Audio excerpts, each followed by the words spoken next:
Hello, Source Gaming fans and YouTube. This is Push Dust In with Source Gaming, and today we have a very special interview for you guys. We got a chance to sit down with Mr. Dean Harrington, who was the announcer in Super Smash Bros. Melee. So we got to talk to him about his early career, as well as his role in probably one of the best GameCube games of all time.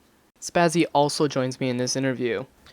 We remastered the audio, and because of that, the audio and the video might not line up 100%, so please be aware of that. Also, stay until the very end for a very special announcement. So the interview just kind of starts, and I just wanted to give a quick intro to it. Anyway, let's begin. Okay. Yeah, when Melee was released, I was a freshman in college, so I was You in were middle a school? You were in where? What school? I was a freshman. You were, because you're a bit younger than me, Bush. You were, Yeah, I'm in high school? 27, so I think I was in high school. yeah, You were in high school. Yeah. Okay. yeah. I personally was in. I remember I was a freshman in college. Played it in the dorms a lot. Yeah. Yeah. And why did you guys why did it drive you nuts? I mean, I have people tell me that they were so inspired that they hated me, and I hated it. yeah, like I would drive them to play the game, and they just, I would say things character-wise, and it would make them angry, and they would continue trying to play. I thought about that, and I said, "Holy shit!" That's It's a very unique game franchise. Number one, it's kind of a celebration of the fandom of Nintendo. So you get so much love put into it from all these different aspects of the company. And if you're a fan of the company, you get to see it all kind of come together in one game. So that's Right. that's part of it. And also the actual mechanics of the game, the way it's played. It's it's one of those like Othello sort of deals where it's very easy and intuitive to get into. And start, but it's difficult to master, and the high level of play is ridiculous, and people are still playing. What I see going on is amazing. I mean, some people's reactions and their movements are so fast that it's just Yeah. sparkle movement. It's just amazing. It's kind of what the martial arts wet dream. You know what I mean? Yeah, especially when you're not. A lot of these people aren't the most athletic people, but you can. No, but they have they have an athletic mind, obviously. And so, Yes. Yeah, exactly. I'm a martial artist, okay, so I understand full well kind of what goes down within realities of things. Yeah. And, Well, and actually, I've been in the film business a very long time, and I made a lot of movies, so action movies, and and so I'm very familiar with the processes filmatically as well. So for me, it's kind of the game scene is just like the most far out there madness I've ever seen. It's interesting. It's interesting. It's the next. The whole thing with esports, I personally find fascinating, but it's even more because part of the appeal of watching basketball is you're watching for instance, there's a high level athlete that's playing, but it's still something that you can go and pick up a game with your friends and emulate it. This is that to an even greater degree because you don't need to be.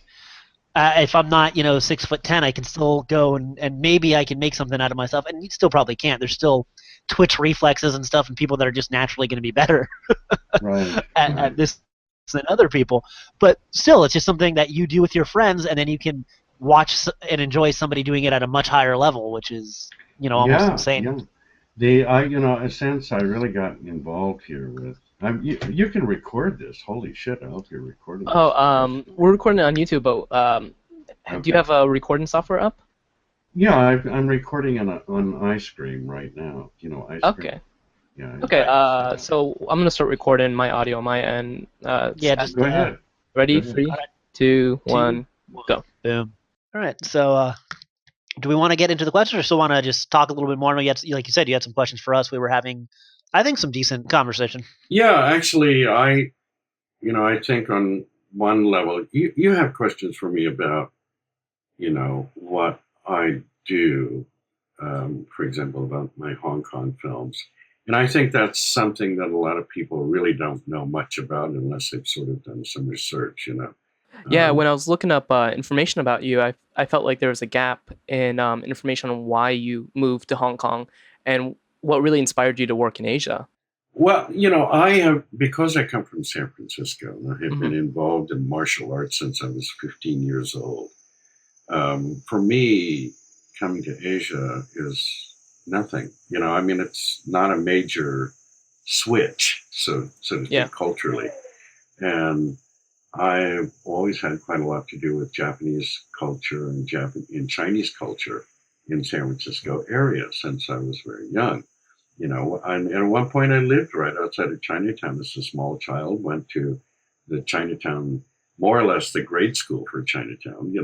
So for me, I eat with chopsticks, for example, since I've been a young child. So there are a lot of little things that are not strange to me at all, and would be maybe perhaps to somebody else that didn't grow up in that very multicultural society that I grew up in.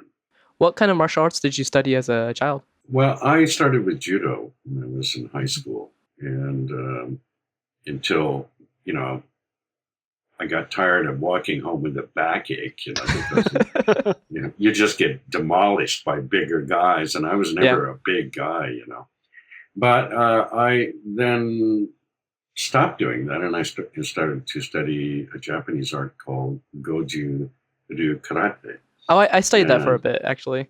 and I did that for several years. And then when I went to college, for the first couple of years, I studied something called Shorinji Kempo, Hmm.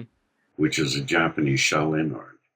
And my teacher at the time graduated and left. And so, of course, we didn't have a class anymore. We didn't have, so one of the guys in the class invited me to go meet a Chinese martial arts teacher who I ended up studying with for, I don't know, a long time, 12, 13 years. And and he just died recently at 96 or so years old. But essentially, I've been involved with what he's taught me and what I've been, I was able to get through that school of training, which has Longfish Shaolin, Taiji Chuan, Sambagua, Xingyi, White Crane, and all of those internal arts, which I still practice to this day.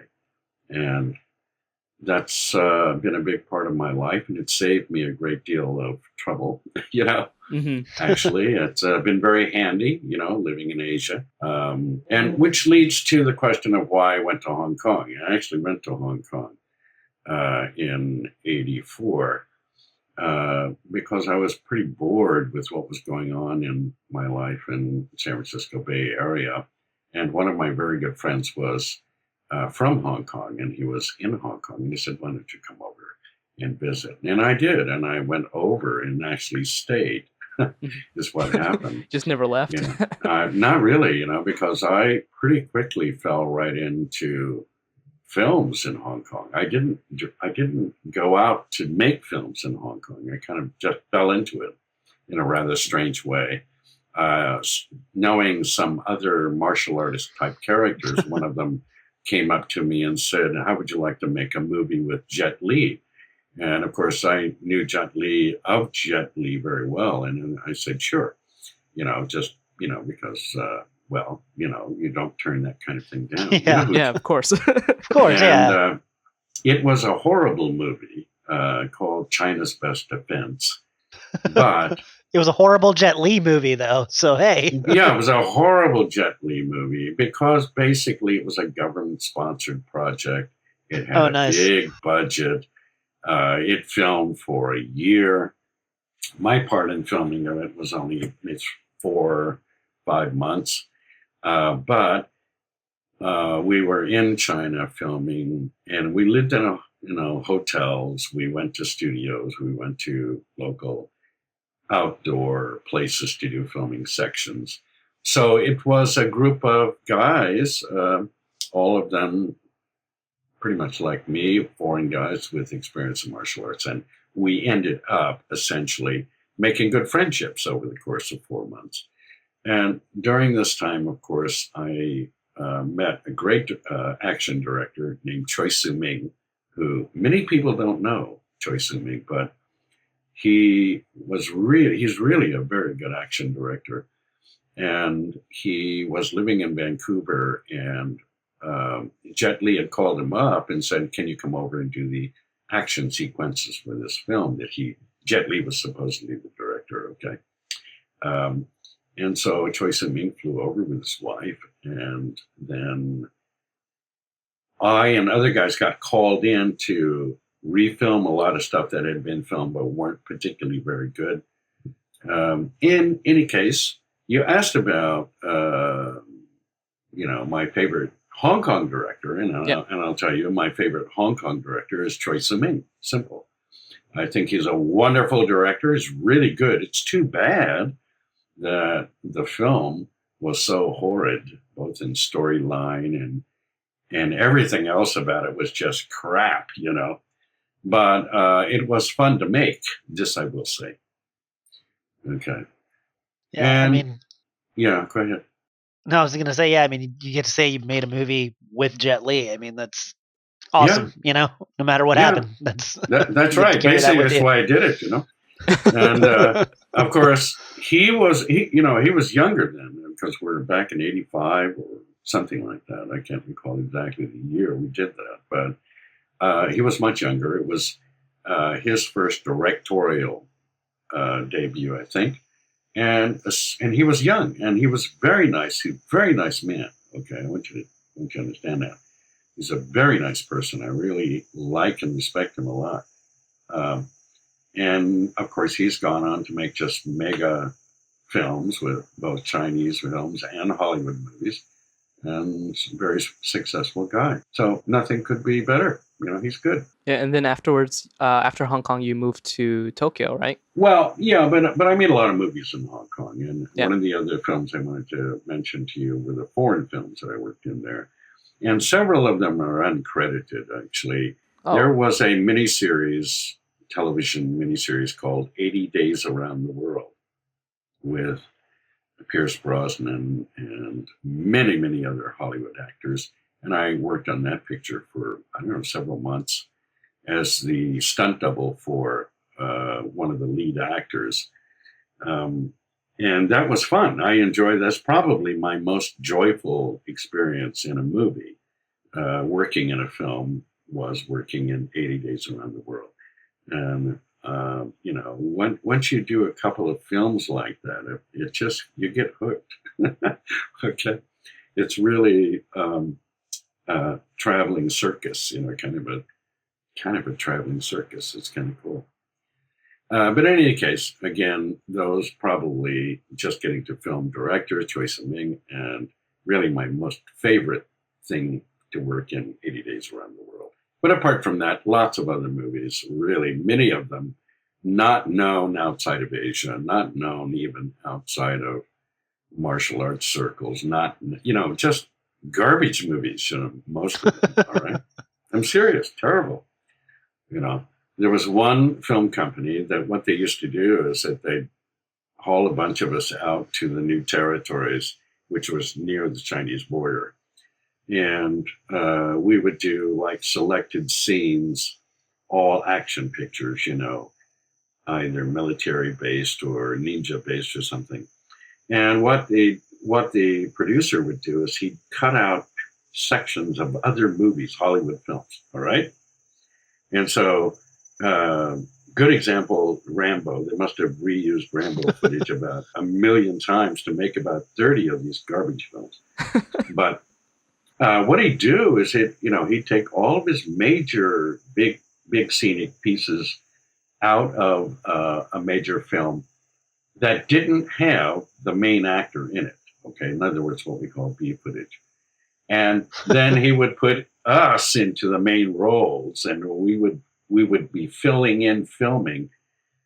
So you might be talking to me, but in the next cut is some prison in the middle of the jungle coming out of some other B movie made in Malaysia, okay, or one of the Hollywood pictures, you know. So it was he would craft a whole movie around stealing things out of other films and then just putting his main focus on the interaction of the few actors that he had in the deal. It was I won't mention his name because he's probably, you know, still alive, but he was a character. He used to run the lighting on all these things. He was a madman. So really, film wise, I learned how to do guerrilla filmmaking. I mean, that's where I learned how to make guerrilla movies, was in Hong Kong. We made a lot of stuff was illegal that we did back then, you know, and so it wasn't legal. You know, people think, you know, all this film stuff in Hong Kong was supported. No, it was none of it was supported. You know, the police had to be bribed on some scenes so that they wouldn't, and fire departments had to be bribed. You know, in explosion scenes where you'd blow up a bus in the middle of a street. You know, and you know, this was the way Hong Kong operated back then under the British. Everything was illegal, but everything happened. You know, that was the deal. Kind of the Asian rule of thumb. Is there any films that particularly inspired you in regards to working in martial arts? Not really. I, you know, didn't really enjoy the martial arts movie syndrome because the scripts are so bad. The stories are horrible. I mean, they still are. Look at all the crap that comes out in these subjects. You know, you've got people writing stories that, except mainland China, okay. Some films in Taiwan are very good. Some films in Korea that are martial arts based, are very good, and China as well. Green Destiny is a good example of that. Fairly good writing and so on. But the 90% of the films you see that are martial arts based are just crap when it comes to the storyline and the characterizations and everything. So I was never working in those kinds of movies. I was never really much inspired. So I stopped doing that. Yeah. And then you transitioned into more of a voice acting profession? Well, my wife and I came, I mean, my wife's Japanese. And so there was a lot of transitions going on in 1990 in Hong Kong. Yeah. We decided to come to Japan, and she was actually living here, but, you know, hanging out with me in Hong Kong and stuff. So we decided, okay, well, forget this. Let's go to Japan and we'll start working over there because it's a nicer place. And I did. You know, I dropped in. I made a few films here, and got involved in the voice world because there was much more voice work than there was acting work, you know? And that's kind of how this whole thing with the games started, because believe it or not, the games were just another voice job for most of us. Yeah. It wasn't something that we were so deeply aware of that it was going to have such a big impact, you know? We had no idea at all. So that's where the problem comes when you're trying to remember the recordings you did. You know, the way it worked was, just to outline, in general, either someone in the industry, someone like Lynn Harris, who did directing, would call you up and say, you know, are you free to work in this kind of project next week? And you block out the time you were going to go to work, and you'd say, yes, I can do it, or no, I couldn't do it. And you really wouldn't find much out until you showed up on set. Very often there were no scripts until you got there. And then you looked over what the script was, what the character was. You talked with the director and production people, and then you'd go do the recordings, whether you were with a group or singularly in the studio. You know, it was all very different. Okay. Now, when you asked about Super Smash Brothers Melee, okay, for example, I did everything there were no other people around me in the studio. It was just me. Okay. And at that time, I have to say, I didn't even know Super Smash Brothers existed. Okay. Yeah.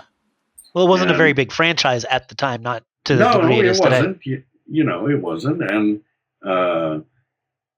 when I went in, it was, you know, I was handed the script. I didn't get anything beforehand, and then we started talking on what is it? Okay, it's a game. And at that point of time, we were doing lots of games. I was doing games all over the city, you know. And so for me, it was okay. It's another game, all right. And so I'd go into the photo booth, and then just as you know, you had a bunch of call signs you had to make, a lot of names you had to go over, and we would do that and start recording, and then we would perhaps stop at one point, go back over things that the director wanted to change, and then, you know, within 2 hours or 3 hours, everything's finished pretty much. The recording was about 2 or 3 hours long. Okay. Altogether. And so it's a single day. Single day of recording, yeah. And about how Super Smash Brothers Melee, the call sign came about, the director did indicate to me that he wanted really a kind of dynamic approach, okay? And so the thing in my mind was the way a circus ring announcer would present the various acts. Because when I grew up, we went to the circus, okay? I know you guys, most of you guys have never probably been to a circus, but some of you might have. But Yeah, I have. I've been. I'm from Right, Connecticut, so okay, yeah, they probably, you know, I guess they still have circuses back there. But yeah. in my day growing up, we as kids, we looked forward to going to the circuses. They were just incredible fun, you know. Not just because you'd go into the big ring and see all that stuff, but because of all the sideshows, all the cotton candy, all of the popcorn you could eat, all of the little toys you could get if you knocked the box off of the stand with the little BB gun. You know, I mean, there were just so many different things to do in a circus. But that stood out to me as the kind of idea that they wanted for Melee. And so that's how that call sign ended up being like that, being that way. Yeah. There's a unused file. I think I sent it to you. Yes, that's right. That's mine. That's my file. I did that one. I have no idea the title? when. Yeah, but here's the thing: you got to understand.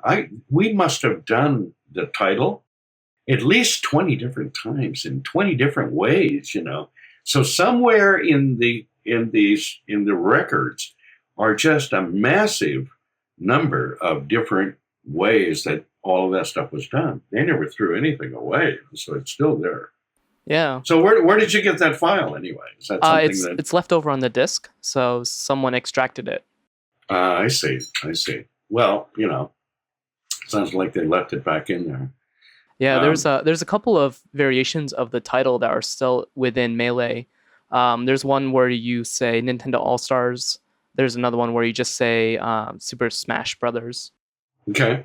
And then I think there's one more where you kind of stress the brothers in Super Smash Brothers. Right.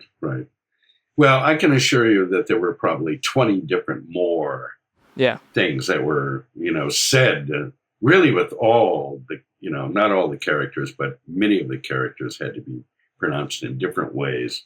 Mm-hmm. And that's so, you know, if you can never get a hold of the original reel tapes, because keep in mind, that was still analog days. Okay? Yeah. Those were analog days and we're in digital. And that means that all that stuff's on some big reel tape, you know, a big audio reel tape. It's all there. I'm sure it's still somewhere within HAL Laboratories or Nintendo. Yeah, exactly. And what I would do is, if I were, you know, someone that were really insanely crazy about this sort of game, is try to go and buy that tape Mm-hmm.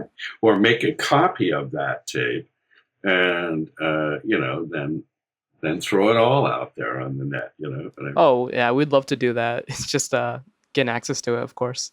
Right. There. Yeah. Right. That's always the problem. So you just, it's, and I'm sure it'll come out at some point in any case. Somebody who's going to own those reels. Hmm. Okay. When you're an old man toddling around on your cane, whoever possesses that's going to have it auctioned at Christie's. Okay. And they're gonna make millions of dollars. Okay, it's just gonna go for X amount of millions of dollars. So that's how insane this whole thing is. Actually, if you get back down to it. Well, if you ever want to sit around and record a fake reel with us, we can totally make it. Oh yeah, sure. No, that's not gonna happen. No. That's not gonna happen. Now you asked about recordings of Banjo and Kazooie and James Bond, Wario, King Yes. DDD, and Sonic and or Snake. Hmm. I don't recall recording any of those names as call signs. Okay. They, I don't know. There may have been some, but Crazy Hand and Master Hand, of course, I remember because we worked quite extensively on that laugh. Okay.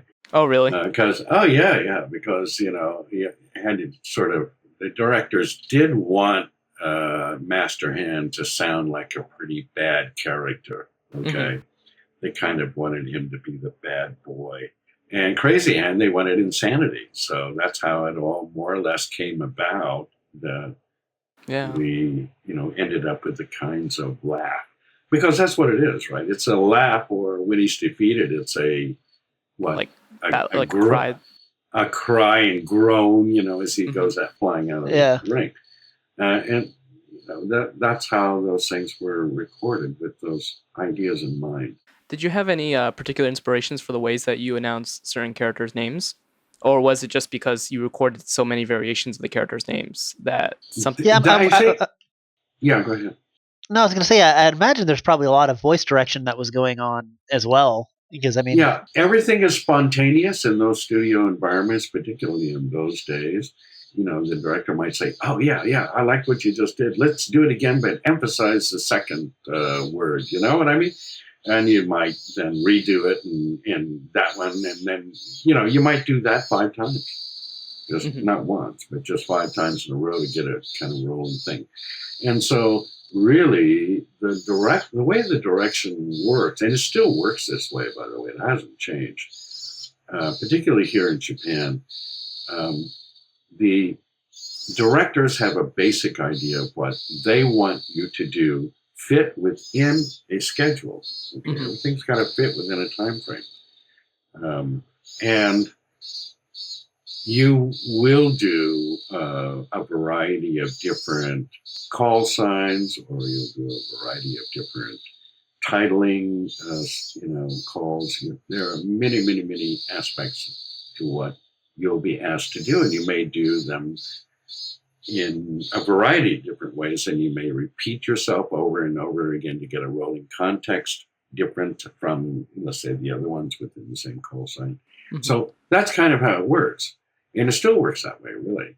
Although I haven't made, I'm not making games these days. Okay, they don't call me to make games, and I always kind of wondered why I was never called back to do that. Maybe they didn't really like the direction that Melee went, and that's why they pulled in Cushman and I guess Xander Mobus. You did a couple games after Melee, like Tekken 5, right? I made many, many games. I made hundreds of games, actually. And of course, obviously what's it called? That spawned the movie series. Resident Evil? Yeah, Resident Evil, for example. By the time we got around to doing the Resident Evil, it was very clear to all of us that these were going to be big. It was a big production. So Melee was before that, So the bottom line is that it became clear sooner or later that this was big. And of course, when the Hollywood movies came out, we knew we weren't going to be hired to do any voice work for anything or anybody, Yeah. It's just the way it works. Yeah. Well, I mean, with Smash Brothers in particular, every iteration of the game has used a different announcer. It might just be that they want there to be some differentiation, Mhm. because this is actually the second game in the series. The first one. Do you know who the voice who did the For the voice f- for for, for for the the first first game? one, it's Jeff Manning. Yeah, Okay. Jeff. Yeah. Yeah, I know Jeff, and he did Brawl, didn't he? Brawl was Pat Cashman, I believe. Oh, Cashman was Brawl. Okay. Well, yeah, Jeff Manning did the first one out, but keep this in mind.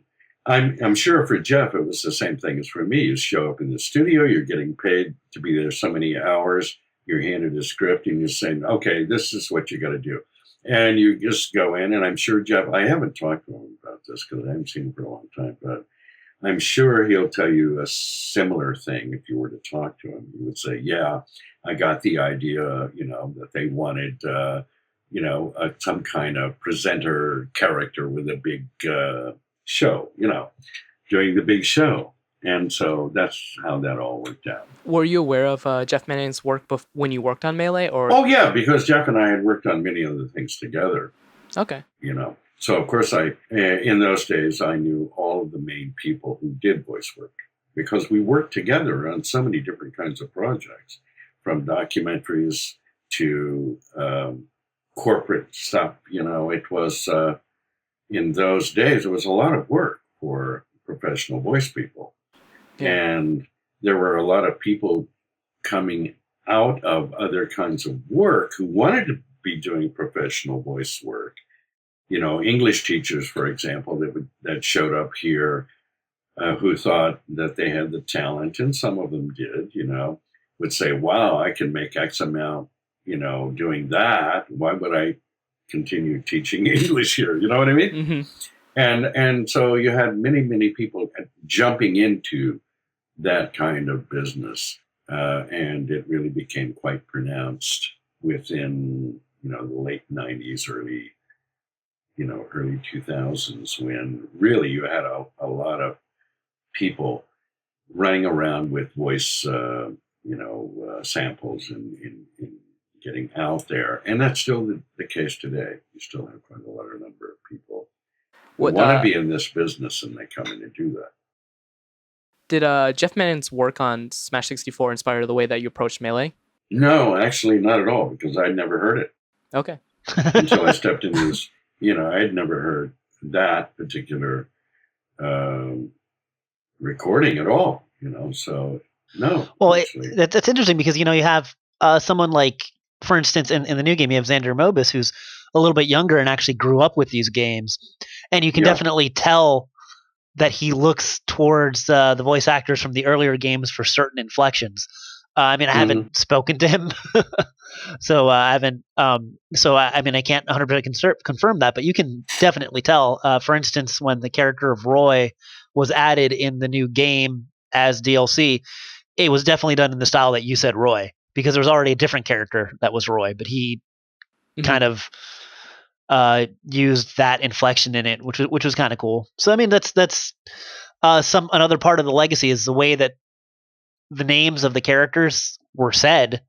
Right.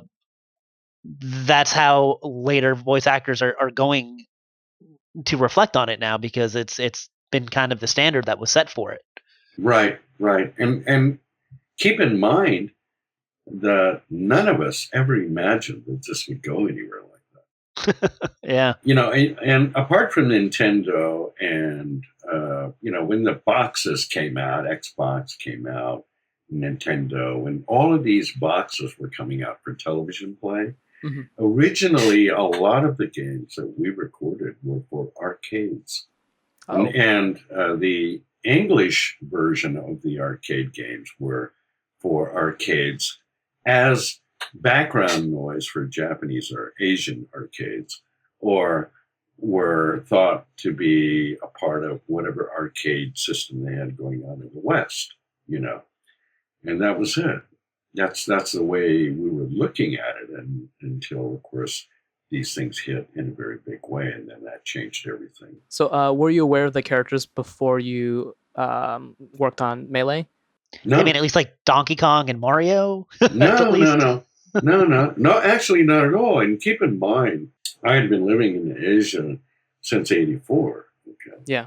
So I had really nothing to do with the United States and what was going on there within various scenes at all. So I have to admit, I was pretty much out of that realm of what was influencing people in the United States and young people in particular. I had no idea. Wow. I mean, that might sound strange, but you live here in Asia now, so you should you can get a sense that we are not. If you live in Asia, you are not connected.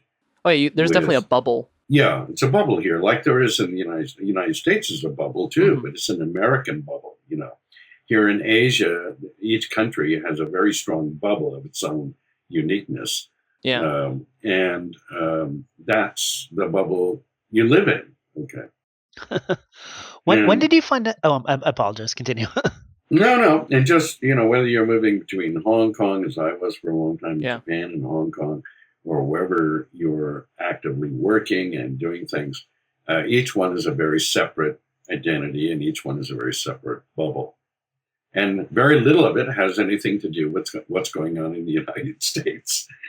So that's the way it works. Yeah, I completely understand, especially since, living in Hong Kong and everything. Yeah. I was just going to ask, so when did you find out that, I guess, Melee in particular was kind of as big as it was? And I mean, what was your reaction to that? Well, I was astounded, actually, because keep in mind that there was a big lag period between doing the Melee stuff and then finding out how large the impact was. Okay. In other words, I'd go back to the States and visit friends. And I think I was at some friend's house and their kid were playing that game. And I said, gee, that looks familiar. Oh, I think I'm doing that, and, that was my only relationship with the games is my friend's children would be playing those things. And that's about it. So really, not until recently did it become so clear to me that this has gone way beyond what anybody imagined it would be. Even the director had no idea it was going to go like this. I had no idea. Nobody had any idea it was going to be as big as it is. And it's still big. That's the craziness about it all. So. When you say director, do you mean Masahiro Sakurai or do you mean the voice director? No. I'm talking about both the main director and everybody else that worked in the projects. Okay. I don't think anybody had any idea it was going to do this, go to this level at all. In Sakurai, for example, I think he said in something I read that he wrote about this, he said more or less that, he hadn't intended it to be the kind of game that it's become. As a competitive game, he had no intention of that. Yeah, we translated that. Yeah, it's incredible, the competitiveness in this stuff. And so, really, for me, it's only become clear in last couple of years that this is still going on in a big way. So, I'm pleased, of course, because. Probably it's my only claim to fame, isn't it? Okay. Anything else? So, I guess going back on that, if there's one thing that you could change about the announcer voice, what would it be? I just make it more insane than it was. And the recent recording I did with XP, Legacy XP. Yep. I tried, without going back and listening to every character, I tried pretty much to get a role going. Role means that, as you're voicing names, you're thinking in terms of people stepping out into a light and that's who they are. You know what I mean? Yeah. That's the kind of sense that I tried to have, rather than just going back and copying what I had done before. Because really, think about it. If you just want a copy of something, go and steal it out of Melee and put it, into the new game. Yeah. Okay? Yeah. And that's easy to do. It's not difficult to do at all. So really, from my way of thinking, everything that comes up, whether it's a remake or whatever it is, it's going to have a slightly different feel. And let's just hope that it inspires people to be as insane as they have been in the past over this stuff. What's the youngest person you see playing Melee today? How old are they? Youngest person? Yeah. Probably 12, 13 easily. A lot of the people that visit Source Gaming are actually young teenagers. Right. So the fan base is kind of skewed to a younger generation. Right. Which is fairly close to the age that you guys got started in that game too, right? So, perhaps 100 years from now, it's going to be the same thing. So, how did you get involved with Smash Bros. Legacy XP?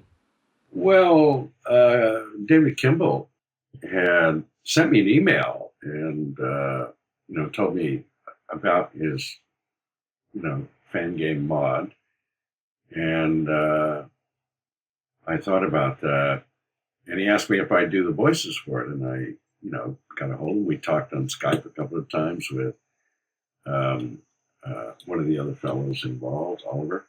And it seemed like pretty genuine people, and it seemed like a pretty good kind of thing to do. Mm-hmm. Why not? Why wouldn't I want to do that? However, I will say that I kind of have to control my time and this kind of commitment to this sort of thing, because it's not really a job, Yeah. And kind of that's voice work is a big part of what I do. Still is a big part of what I do, as well as other aspects of production. Yeah, it's kind of like a passion project, I guess. Well, giving back to the fans. Yeah, right. I'm happy, that to get something new out there, and what I can see, the mods are adding more things to the games themselves. They've become far more interesting for the players, I think. Yeah. Don't you think that's the case? Oh yeah, definitely. Yeah, I think it adds a lot of longevity to it. It's people are so passionate about it that they want more and they want to become involved in it. And I like it. I like that people do that. Yeah. I think that's what's allowing these games to continue to live on. Right, the communities in one way or another. Yeah, exactly. And sooner or later, obviously, Nintendo's going to have to come out with a new machine, aren't they? Yeah. The new one's actually coming out in March. We don't know anything about it yet, but there's one coming out in March. Okay, any other questions, boys and girls? Spazzy, do you have anything? Nothing in particular. I think we kind of jumped around a lot. Yeah, because we did have stuff. It was really a pleasure to talk to you about this. So it was very interesting to see. I appreciate I appreciate that you guys got a hold of me, and I'm glad that we're as you know, living in Japan, we're at the beginning of a vacation period here. Mm-hmm. So really for me, I do have free time right now, actually, to do this sort of thing. It might be different later, but we are in August, and it's a rather lackadaisical month in Japan in general. I do have two final questions. Sure. One thing is, do you remember anything about particular dates when you recorded for Melee? Heavens, no idea. I tried finding those records, but all of those are written records, because I think the computer that I had back then was a stand-up small Mac, that I'd run, I'd record, not recording. I didn't do it. I just did writing on the thing. Yeah. And it had a screen. It was a Mac Classic. I just did writing, and I was so happy, because, when you used a typewriter and you made a mistake, you had to do a whiteout, and then you had to line it up and try to hit the new letter and line it up. And when computers more or less came out, they really were fantastic, because you could go and correct all your mistakes very quickly before you did anything else with it. So I think it was I think a lot of the records that I have on little things like the dates Mhm. are actually in some small those cards. I forget what they're called. I'm thinking when on my J3, I still have one of those slots. You know, a small 4-5 Floppy disk? megabyte floppy disk. Yeah, I think the records are on one of those somewhere Wow. around this house. You know, and certainly the paperwork that we used is gone. You know, that's not around anymore. Calendars and things like that. So I can't really find the date. I did ask Lynn Harris if she had any records of any of those types of events that we did, and I think she more or less can't find them either. So Oh, you know, thank you for looking. no, that's great. Now, listen, I do want to plug my own little page. If you Of guys course. love this game so much, drop by my website and express your appreciation, and I will be happy to send you a picture with a personal dedication. Okay. And that goes for everybody that, you know, how shall I say, contributes to my sustenance. I'll try to contribute to yours. Okay. Awesome, very cool. Yeah, we'll definitely include the Right. link within the actual YouTube video and on the website. Excellent. Okay.